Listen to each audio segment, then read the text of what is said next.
A.P. Moller Maersk is a titan of the seas. For over a century, its star-logoed vessels have been the lifeblood of global trade, moving goods from one continent to another. These massive ships, laden with containers, represent the backbone of the modern economy. But the company that mastered ocean freight is now embarking on its most perilous voyage yet. It is not a journey across an ocean, but a fundamental transformation of its very identity.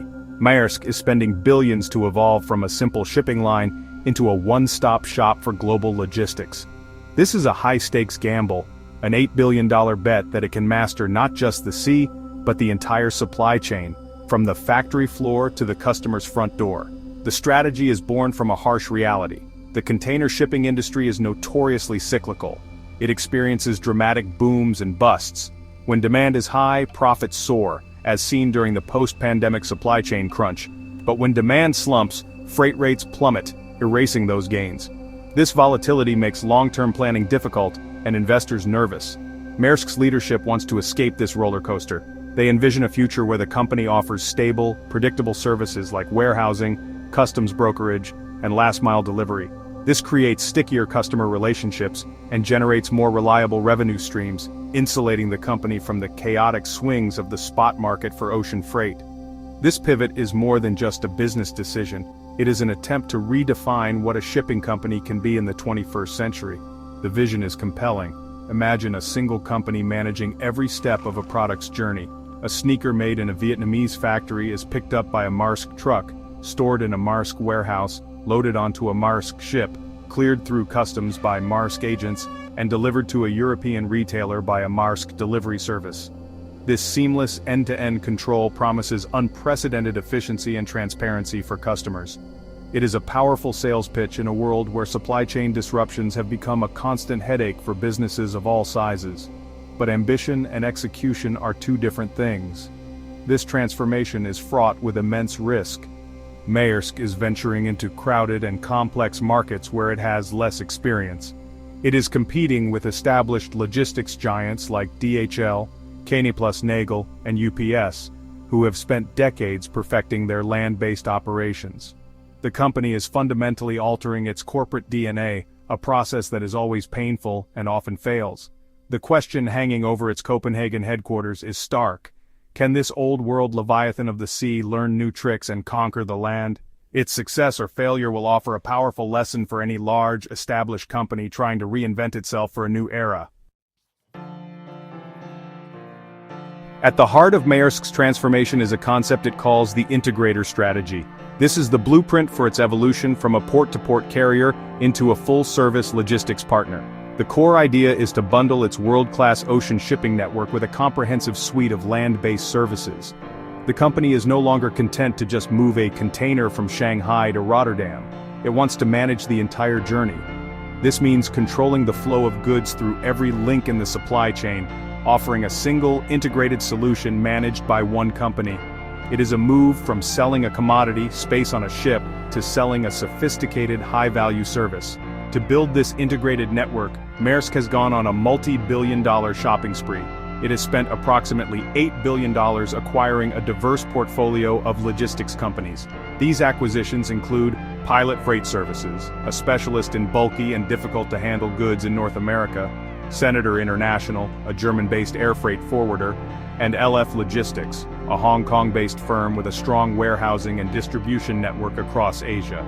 Each purchase was designed to fill a specific gap in Maersk's service offerings, adding critical capabilities in air freight, e-commerce fulfillment, and ground transportation. The goal is to stitch these pieces together into a seamless global machine. The promise to customers is one of radical simplicity and control.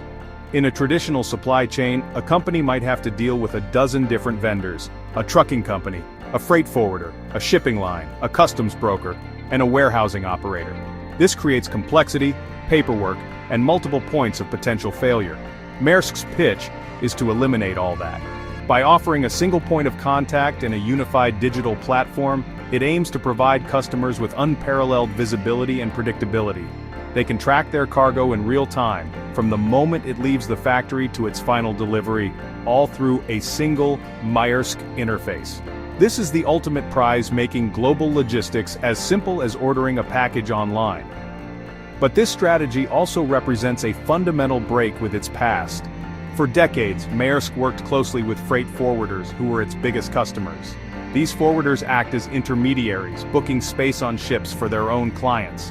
By building its own end-to-end services, Maersk is now competing directly with its former partners. This has created tension in the industry, forcing freight forwarders and shippers alike to choose sides. Maersk is betting that the appeal of its integrated offering will be strong enough to win over customers directly, even if it means alienating the middlemen who have long been a core part of its business. It is a bold move that has redrawn the competitive landscape of global logistics. Maersk's journey to becoming a global integrator is not a simple path. The company faces at least 3 monumental challenges, each one capable of derailing its grand ambition. The first and most immediate is the internal task of integration. Successfully merging its newly acquired logistics businesses with its legacy ocean freight division is a complex puzzle. The second challenge is leading the decarbonization of the shipping industry, a capital-intensive mission with no easy answers. The third is building a resilient organization that can withstand the constant shocks of a volatile world, from geopolitical conflicts to pandemics and trade wars. Each of these labors requires immense focus, investment, and a willingness to operate in uncharted territory. The decarbonization challenge is particularly daunting. Maritime shipping is a massive emitter of greenhouse gases, accounting for nearly 3% of global emissions. As a leader in the industry, Maersk has set an aggressive target to achieve net zero emissions by 2040, a decade ahead of the industry's official goal. Its chosen path is to pioneer the use of green methanol as a marine fuel. The company has invested heavily, ordering the world's first methanol-enabled container vessels. However, this is a classic chicken and egg problem. The ships are being built, but the global supply of green methanol is currently tiny and expensive. Maersk must help create the entire supply chain from production to bunkering infrastructure, a massive undertaking that goes far beyond just operating ships. Simultaneously, Maersk must navigate an increasingly fragile global landscape. The era of stable, predictable globalization is over. The COVID-19 pandemic snarled supply chains for years. Russia's invasion of Ukraine rerouted trade flows and triggered energy crises. Tensions in the South China Sea and other geopolitical hotspots create constant risks of disruption. For a company whose business is the physical movement of goods around the world, this volatility is a direct threat. Building resilience means creating more flexible and adaptable supply chains. It involves diversifying routes, investing in better predictive technology, and helping customers build contingency plans. It requires Maersk to be not just a logistics operator, but a sophisticated manager of global risk. While decarbonization and resilience are critical long-term imperatives, the challenge of integration is the most urgent. It is the foundation upon which the entire integrator strategy rests.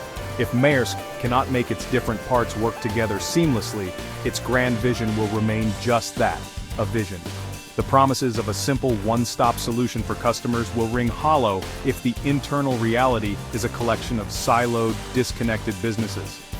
The success of its acquisitions depends entirely on how well they are absorbed into the Maersk ecosystem. This internal battle for cohesion is the one that Maersk must win first before it can truly conquer the other, external challenges that lie ahead. Of the 3 monumental tasks facing Maersk, the challenge of internal integration is the most pressing. The company's entire $8 billion bet hinges on its ability to fuse dozens of acquired companies, each with its own distinct culture and IT systems, into a single cohesive unit. This is not a matter of simply placing the Maersk logo on new office doors. It is a deep, complex process of organizational alchemy. The goal is to create a unified culture and a single technological backbone that allows a trucking company in Ohio, a warehouse team in Singapore, and the ocean freight division in Copenhagen to operate as one well-oiled machine. Without this, the promise of a seamless customer experience is impossible to deliver.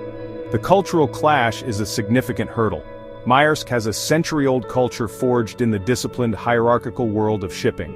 It is known for being process-driven, methodical, and somewhat bureaucratic. In contrast, many of the logistics and tech companies it has acquired are more agile, entrepreneurial, and customer-facing. The culture of a fast-paced freight forwarder or a nimble e-commerce fulfillment startup is fundamentally different from that of a legacy shipping giant. Merging these worlds is like mixing oil and water. Former employees of acquired companies have reported friction, feeling that their agile ways are being stifled by Maersk's corporate structure. Overcoming this requires more than memos. It requires genuine cultural exchange and a new hybrid identity. Equally challenging is the technological integration. Each acquired company comes with its own set of IT systems, warehouse management software, transportation management platforms, and customer relationship databases. These systems are the digital nervous system of the business. To create a truly integrated service, Maersk must untangle this spaghetti of legacy software and migrate everything onto a single unified platform. This is a notoriously difficult and expensive task for any large corporation. It involves massive data migration projects, software development, and retraining thousands of employees. If the systems cannot talk to each other, then data remains siloed, and the vision of end-to-end visibility for the customer remains a fantasy. This integration imperative is urgent because customers are already expecting the promised results. Maersk has sold them on the vision of a simplified one-stop logistics solution. If they encounter a clunky, disjointed experience where the land and sea divisions seem unaware of each other, their trust will quickly erode. A customer whose container is handled perfectly at sea but gets lost in a Maersk-owned warehouse will not see an integrated success. They will see a comprehensive failure. The company is in a race against time to get its internal house in order before customers lose patience. The external brand promise has been made, and now the internal reality must catch up, and fast. If Maersk fails to fundamentally change its corporate DNA, the consequences could be severe. The entire Integrator Strategy, built on an $8 billion investment, could crumble. The risk is that Maersk ends up as a disjointed conglomerate rather than a truly integrated logistics provider. It would own a collection of valuable assets, ships, warehouses, trucks, and planes, but lack the connective tissue to make them work together effectively. In this scenario, the company would have spent billions only to become a less efficient version of its old self, burdened by the complexity of businesses it does not fully understand how to run. This would be a strategic failure of massive proportions, destroying shareholder value and damaging its brand reputation. The most immediate symptom of a failed integration would be a poor customer experience. Instead of the promised seamless service, customers would face a frustrating and fragmented reality. They might have to deal with different contacts, incompatible IT systems, and inconsistent service levels across Maersk's various divisions. A shipment might move smoothly on a Maersk vessel only to be delayed by poor coordination with a Maersk-owned trucking service. This would not only alienate customers, who would quickly return to specialized providers, but it would also prove that the core premise of the Integrator Strategy was flawed. The company would have succeeded only in adding complexity, not removing it. Internally, a failure to merge cultures would lead to a slow-motion collapse of morale and talent. Employees from acquired companies, feeling their expertise is undervalued and their agile culture smothered by bureaucracy, would likely leave.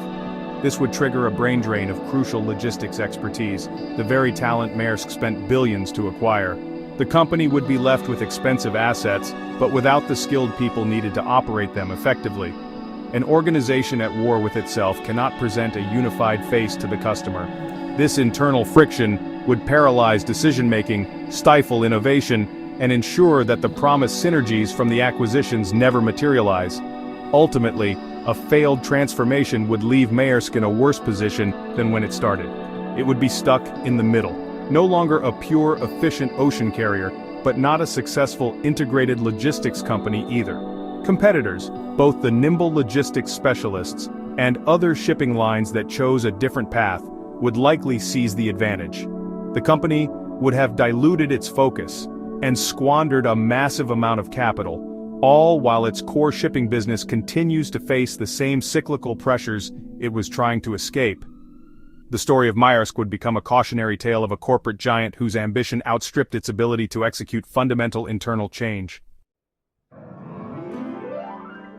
Maersk's ambitious transformation is more than just a story about one company. It is a live case study in the challenges facing many large, established corporations in the 21st century. Its journey offers a clear blueprint of the immense difficulties inherent in trying to pivot a legacy business toward a new, digitally driven future. The problems Maersk faces, integrating acquisitions, changing a deeply entrenched culture and future-proofing its business model against disruption, are not unique. They are the same struggles confronting industrial giants, financial institutions, and legacy retailers around the world as they grapple with technological change and shifting market dynamics. One of the most important lessons from Maersk's experience is that strategy is easy, but execution is everything. Devising a bold new vision is the work of boardrooms and consultants, but making it a reality is the hard, messy work of changing how thousands of people work together every day. Maersk's story highlights that a successful transformation is less about the grand announcement, and more about the painstaking, unglamorous work of integrating IT systems, aligning business processes, and merging disparate corporate cultures. Other large companies can learn that a multi-billion-dollar acquisition strategy is only the first step. The real investment must be in the deep, internal work of integration that follows. Furthermore, Maersk's gamble underscores the critical importance of corporate culture as either an enabler or a barrier to change. A company's DNA, its shared values, habits, and ways of working, can be its greatest asset, or its most stubborn obstacle. For any legacy company attempting a similar pivot, the Maersk case shows that you cannot simply bolt on a new, agile business and expect it to thrive within an old, rigid structure. The parent company must also be willing to change, to learn from the companies it acquires, and to forge a new hybrid culture that takes the best of both worlds. Ignoring the cultural dimension is a recipe for failure. In conclusion, Maersk's $8 billion transformation is a test of corporate will and capability on a global scale. The ultimate lesson is simple and universal: true transformation is an inside job. While external strategies, market positioning, and technological investments are important, they are all destined to fail if a company cannot master the internal challenge of changing how it operates, thinks, and behaves. Whether Maersk succeeds or falters, its journey provides an invaluable real-world lesson for any corporate leader. It demonstrates that in the quest for reinvention, the most critical voyage is not across the ocean but within the organization itself.